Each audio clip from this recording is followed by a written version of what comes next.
Hi, everybody. Welcome to 5 Minute Ministries. Continuing on with my series, and it's only a two-part series, really, of the big events.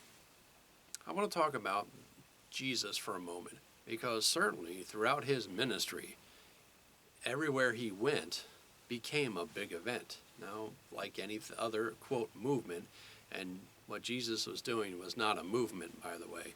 It was who he was. It's far beyond movement. But that's another subject.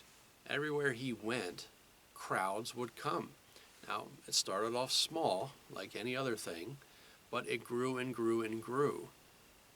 He would heal people, he would feed people, he eventually raised people from the dead. He did things that no one else could do. He spoke things that no one else could speak. Of course, because there is no one like him. After all, he is God. Now, the crowds followed him wherever he went in order to ultimately get something from him. They wanted debates settled. They said, hey, my brother won't share his inheritance with me. Or there's a religious question we have. We want you to settle this religious debate. Or we want you to settle this political debate. Or, there are others who came up to Jesus and said, I will follow you wherever you go. And Jesus responds, the foxes have holes, the birds have nests, but the Son of Man has nowhere to lay his head. Now, people came to Jesus for various reasons. And ultimately, the crowds did not understand who he was and why he was there.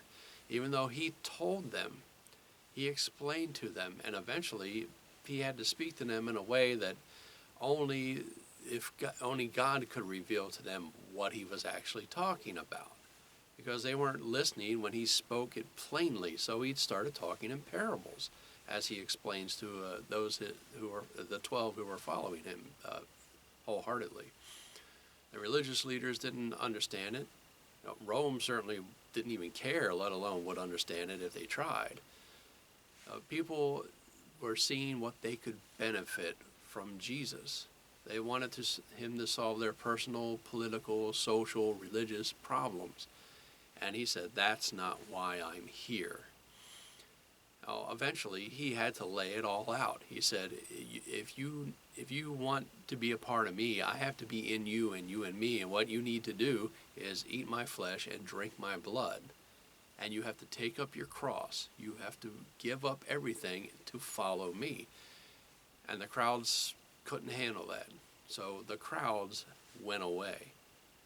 Now, he did have a small group, not just the 12, but there were select others who continued to follow Jesus, because they didn't, even though they didn't understand what he was doing, they believed in him and what he was doing, even if they couldn't fully grasp it themselves.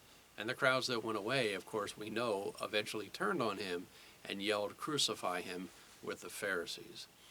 I bring this up because there are people who are in these big event ministries, and they are reaching people.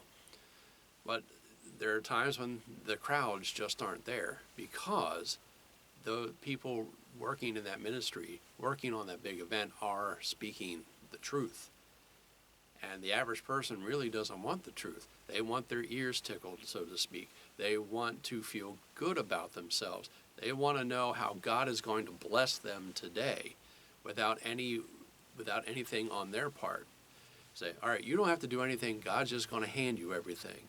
Or God is going to bless you. Or God is going to do this for you. God is going to do that for you. And people feed into that because that's what we want. And naturally, we want God to just take care of us. Now, while God is taking care of us, we also have our end to uphold. It's not just taking care of us. First of all, we have to be his. And if we are his, he says, take up your cross and follow me. You need to be in me, and I need to be in you. So if you're part of the evangelistic movement that goes around the country and talks to people, or you have things where you hold big events and whatnot, don't focus so much on the event, but focus on what God has to tell you and what God has to tell the people who are in your audience. And speak the truth. Don't sugarcoat it. Don't water it down. Don't do anything that's going to diminish what God is trying to do through your ministry. But take full advantage of what God is trying to do in your ministry. Let Him work through you, and let the results be in God's hands. This has been 5 Minute Ministries, and I'll see you next time.